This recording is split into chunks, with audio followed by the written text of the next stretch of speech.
Hey everyone, Eric Watson here, freelance writer, player of games, writer of boards, recorder of videos, and a tabletop role-playing aficionado. Welcome to another DM's Guild review, my written and a video review series. Take a look at the adventures and supplemental material at the Dungeon Masters Guild website. With this video, I'll be reviewing the Doomed Underdark adventure Wrath of Zuggtmoy, designed by Scott McClintock, Marc Altfuldisch, Buck Webb, Billy Middleton, Daniel Kahn, Isaac Minarik, and Chris Martin for Dungeons & Dragons 5th edition. This review has been sponsored by the publisher, and a review copy has been provided for the purposes of this review. If you are interested in a sponsored review, you can reach out to me via email or Discord or on my submission form at roguewatson.com. And if you enjoy the content, consider using my affiliate links for online shopping and supporting me via patreon.com/roguewatson. This is the 6th release, I believe, in the Doomed Underdark series. Or no, sorry, the Doomed Forgotten Realms series. And the 2nd release in the Doomed Underdark series, which is part of the same series, but just that takes place in the Underdark. And yet, maybe most confusingly, this one actually doesn't take place in the Underdark at all. So, as a brief recap, although I have reviewed all of these products, you can go watch all of those reviews. I should, at this point, create a whole nother playlist just for Doomed Underdark, but essentially is a apocalyptic version of the Forgotten Realms where all the bad campaigns succeeded for evil and Vecna was behind them all. It's a very cool idea. And that storyline essentially plays out in the first 3 books, I believe, although there's also a gazetteer you can get. Really, the story takes place in 2 of them anyway.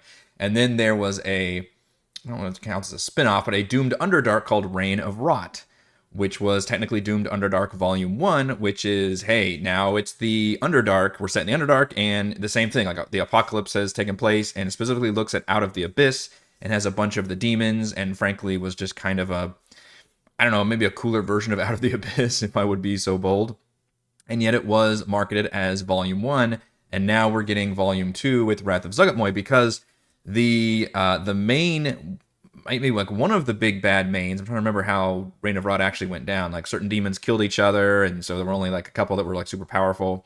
But Zuggtmoy had merged with the giant fungal growth creature, which I don't remember how to pronounce the name, it starts with an A, something with Mycos in it, and become this other demon-infested mushroom thing that was really spreading throughout all of the Underdark, and then even starting to affect the Forgotten Realms. And in Reign of Rot, you make your way through the Underdark and eventually destroy what would be like a new avatar body that this creature is making, but you don't actually face off against this demon fungus creature because it would be just way too much, and you end at like level 7. So this adventure begins at level 7 and then continues on to level 11 and has Zuggtmoy as the big bad. However, it's way different. Not necessarily in terms of like how the themes and gameplay and everything, but it's different in terms of the setting, and it pulls everybody out of the Underdark. So even though this is Doomed Underdark Volume 2, it does not take place in the Underdark at all. Instead, it is an insane mashup of Dragonlance and Spelljammer, which is not at all what I was expecting, nor what I would assume any of you were expecting. If you had that on your bingo card for what to expect next for Doomed Forgotten Realms, then congratulations, you are more, intuitive than I. I was pretty surprised by this. Not necessarily in a bad way. I did have some ultimately mixed feelings about some of the directions we went here. Similar in complaint to, I believe it was Fall of Vecna, where I was kind of bummed that we left the Forgotten Realms behind and went into Ravenloft for so long for a good chunk of the adventure. In this case, and it even talks about in the sidebar here, hey, we're going out of the Underdark, and a lot of people complain that in Out of the Abyss, you don't ever leave the Underdark. Well, I almost think they swung the needle a little bit too hard here, because you're never in the Underdark, basically. Like, you never go back. There's no, like, it's just you're in space, which, on the other hand, the space shit is very, very cool. So I will get into this adventure, I promise, but at the beginning, I will just say I was surprised by the very jarring change in setting, but I settled in with what I like about this series, which is the pacing, the focus on just cinematically awesome moments, the action-packed storyline, like all of that is still here if you enjoy the Doomed Forgotten Realms series and the stuff I like about it. And obviously the very dark, apocalyptic, it's an interesting mashup now I think about it, because when you think of dark fantasy, it's typically very hardcore. The players are the opposite of superheroes. They're like barely, hanging on, and then everything around them is very dark and creepy and scary. In this case, the setting is very dark fantasy, where it's like literally apocalyptic and horrible things are happening around them, and it's just people are just trying to survive. But the action and the story and the players are still very much high fantasy, like just pulling off these insane stunts and crazy things happening. And the final chapter is literally just the fucking climax from Star Wars: A New Hope, which is kind of fantastic, frankly. If you're going to crib a space battle scenario, then why not have a literal Death Star that your allies and everybody are swooping in to destroy? So I think it works out pretty well with some minor caveats here and there. So as I mentioned, it starts at 7th level, and you can either obviously play Reign of Rot first as part 1 of your Doomed Underdark adventure, and then begin this one, in which case the story, you would have a lot more involvement with Zuggtmoy as being a primary antagonist, and like, all right, now we know like how to strike at her and get to her. Unfortunately, she is in the Astral Sea.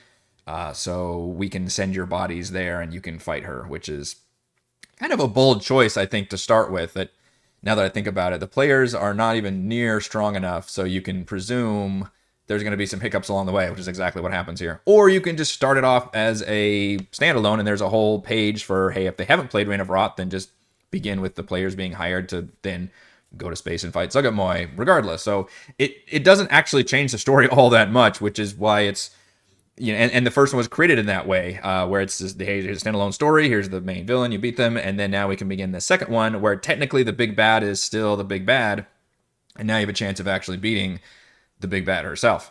So regardless, the Myconids that you helped in Volume 1, or that you're just meeting for the first time if you're standalone, send your physical bodies into the dream, what they call the dreamscape, but is the Astral Sea.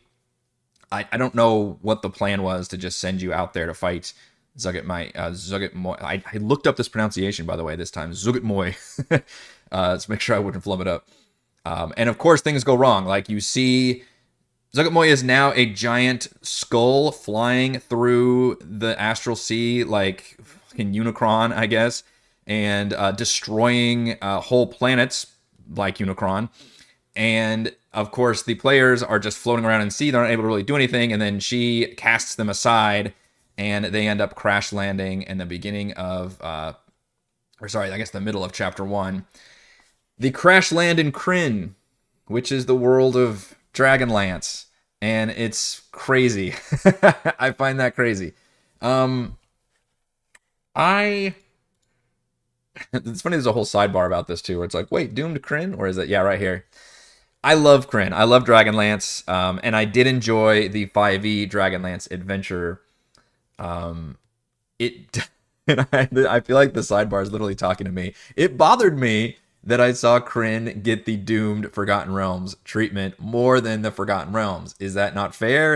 Am I biased towards Krynn for some reason? Do I hold it more protectively? Probably. And it does say, hey, I want to read this sentence. That said, we understand some might be upset by seeing Krynn altered in such a drastic fashion. In this case, it should be easy to make this some other world rather than Krynn by making relatively minor changes. Well, except the designers kind of use a lot of Krynn lore and backstory, and literally use Tasselhoff Burfoot, which is one of the major characters of the series. It'd be like the equivalent of using like a Volo or like Elminster or somebody, like a major character in this universe, who is like your accompanying NPC for while you're here. It's only for 2 chapters.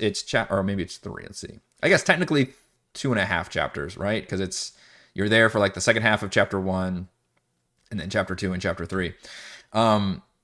We already had the Doomed Forgotten Realms, right? So now we're just doing Doomed Krynn, which is specifically, instead, Doomed Forgotten Realms had all the different villains winning, and so it was all different things happening. But this time it's just Zuggtmoy has infected Krynn, and now it's just fungus shit everywhere. So you're kind of dealing with like the same theme throughout Krynn.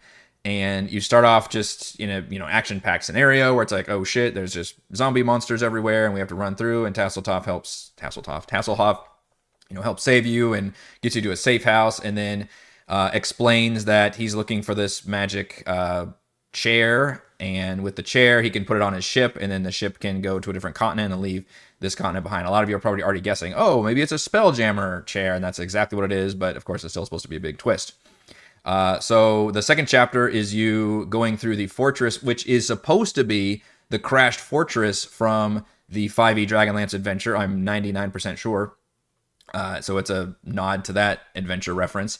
And then you go through this adventure. There's a neat part where the dungeon where you're learning more about Lord Soth and like his backstory and relevance to just like the world and what an interesting character he is. A very tragic, almost like Anakin Skywalker or some, just a tragic villain story.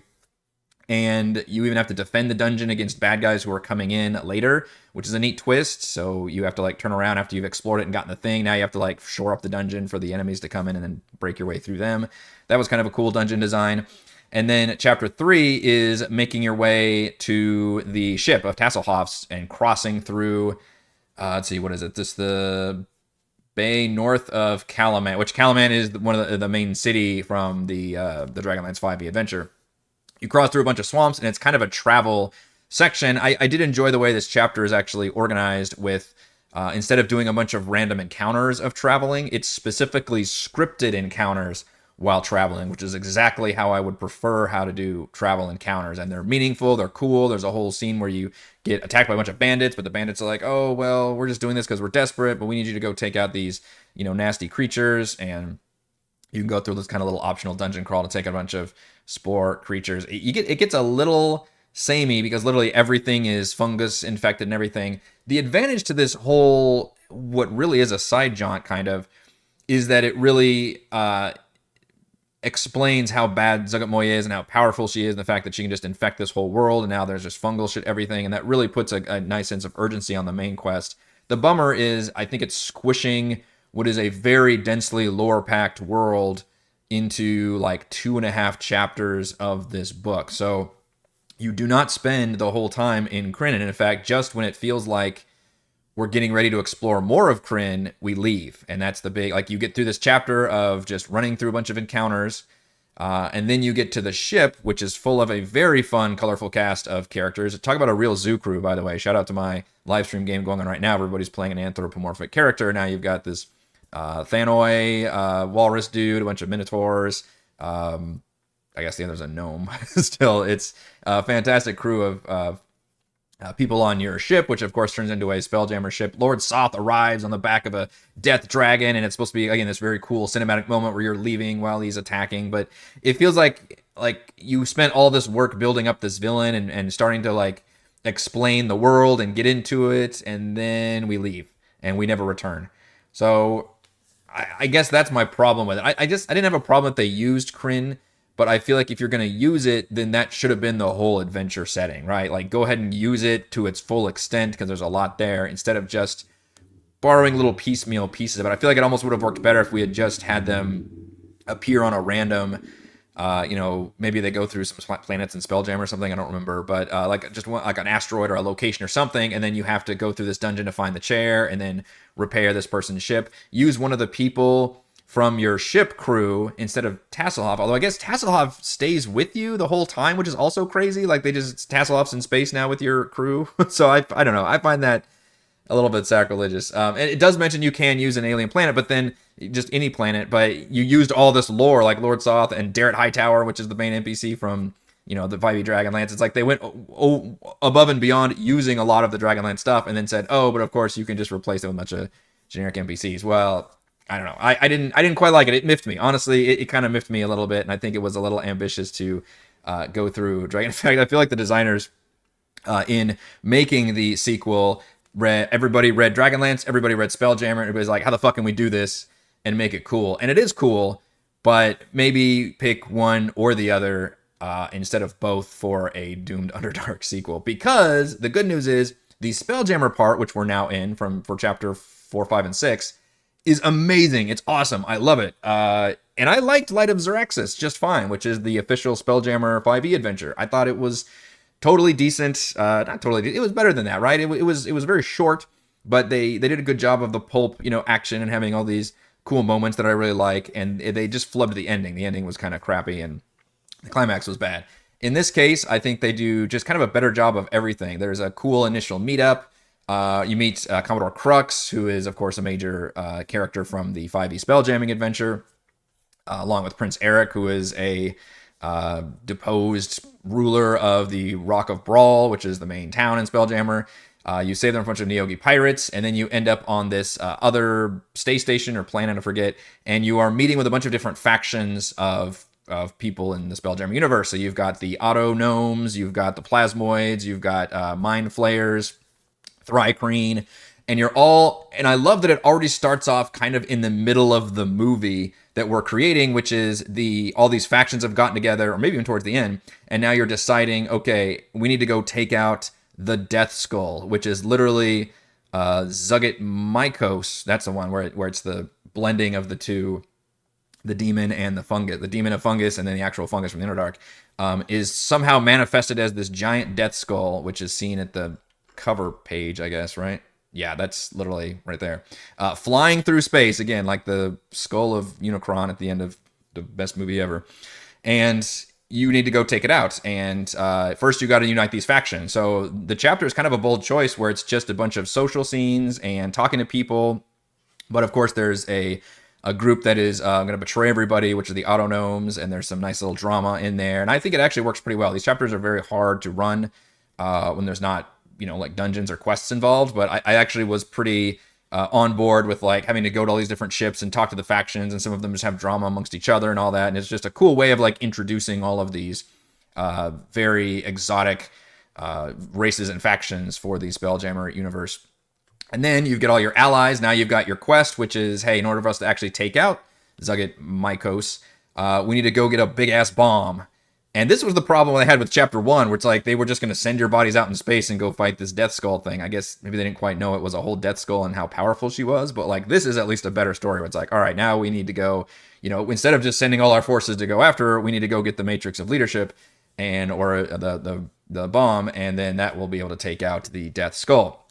Chapter 5 is called Aliens for a reason, because it's literally aliens. It is a rip off of the Xenomorph, the Aliens, the whole series, as you go into this creepy, abandoned space station where terrible things have happened, and there are literal they call them Xenomorphs, which I guess that word's not trademarked or copyrighted, that are running around here. Everything's been in stasis, which is why it's still active when the players arrive. And of course, the first thing they do is press a switch that opens the doors, unlocks the stasis for a gnome, who then wakes up and says, "Oh God, what have you done?" And his head explodes and Xenomorphs come crawling out. It's just fantastic. It's got color-coded key cards.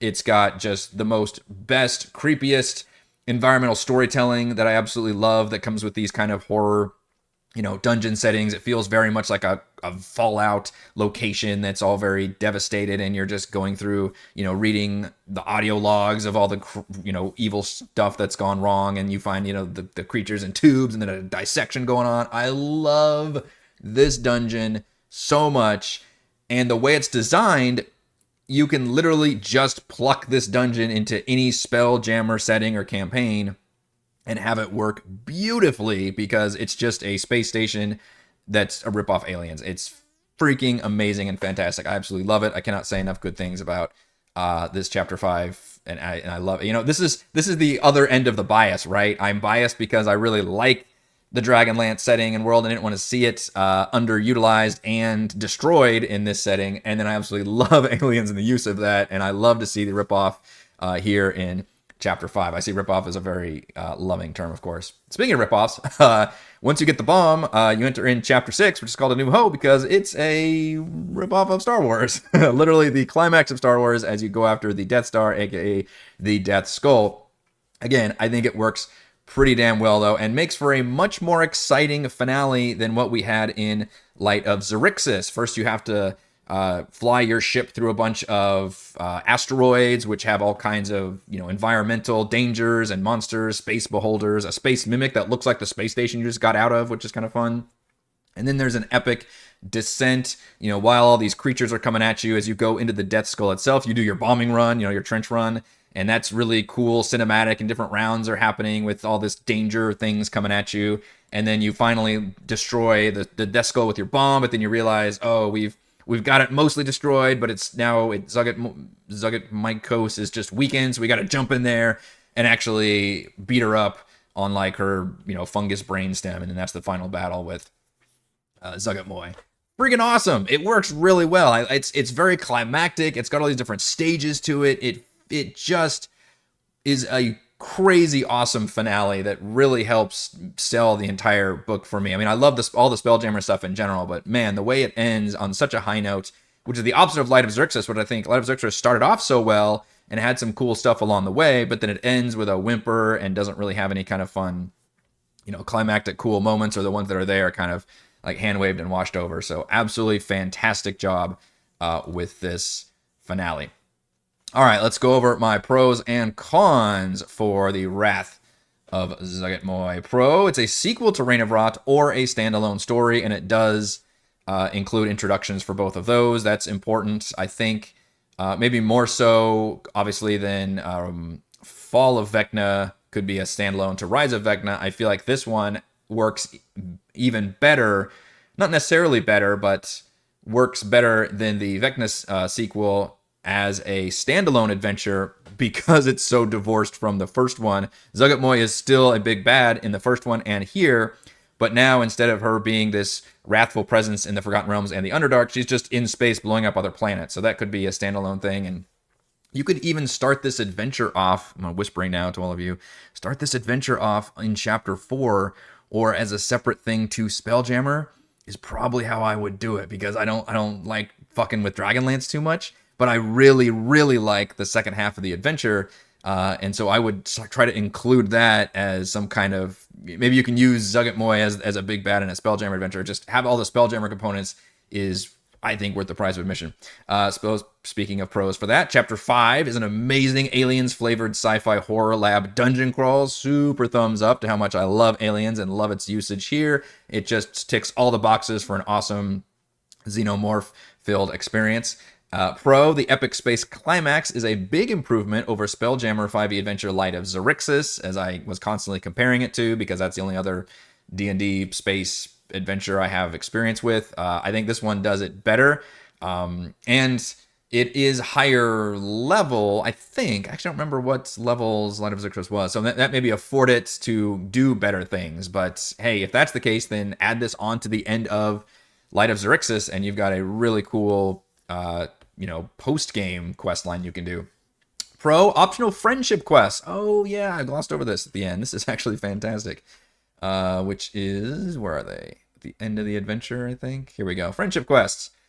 These are like social scenes or quests where you build your relationships with the NPCs. It reminds me very much of like a BioWare game where you've got the quests that come up with your characters every now and then, or maybe even like something like Persona or Fire Emblem, where you're just progressing your relationship by just talking to people. That can be a case. I would have probably formatted this a little bit differently, because some of these are like quests, and some of them are just scenes, and some of them are, hey, if they accompany you onto certain missions, then this happens. But in any case, it's a way for you to advance the relationship with those characters and just have them be meaningful. It's also just kind of a good tips for the DM to like how to utilize these characters. And these are all your allies you have on your ship, which, yes, includes freaking Tasselhoff from the Dragon. I guess all these characters are actually from Dragonlance except for Crux, who is from Spelljammer. I don't think the Prince is actually on here as one of them. Yeah, the others are all from the ship from the Dragonlance world.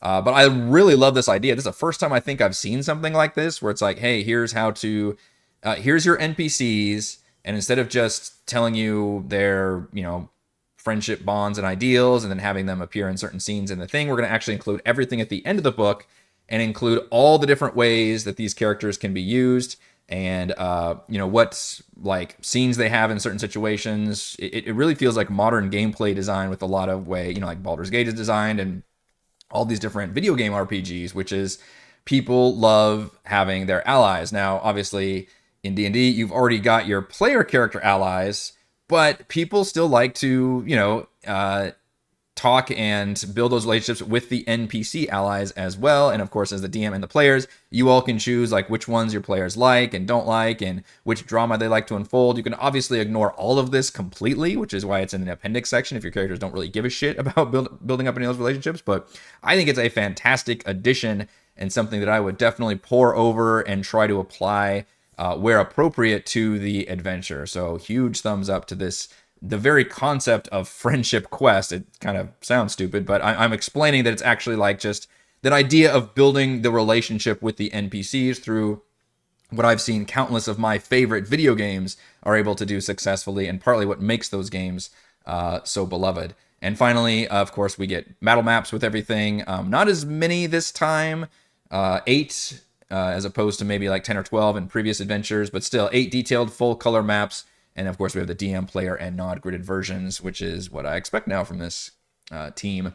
I do have a con with this one, you know what it is, and it's the use of Dragonlance here. Unfortunately, I couldn't divorce my own love of Dragonlance with how it's used here. But also, like I said, I think I would have been okay had the designers decided to just go full on, okay, now we're just going to do Doomed Kryn for an entire adventure. We're going to take that, 5e adventure book and maybe some old adventure content and really look at Kryn from a destroyed point of view and have Zuggtmoy just somehow be here, and now that's where we progress further. I think that would have been, just as jarring as leaving the Forgotten Realms behind, but at least now I feel like it would have gotten its full flavoring in. But instead, it's basically conjoined to like 2.5 chapters, and it feels like right when things are getting interesting story-wise, we leave, and then we're in Spelljammer, and then like the real adventure begins. So I feel like it's kind of underdeveloped and underutilized here.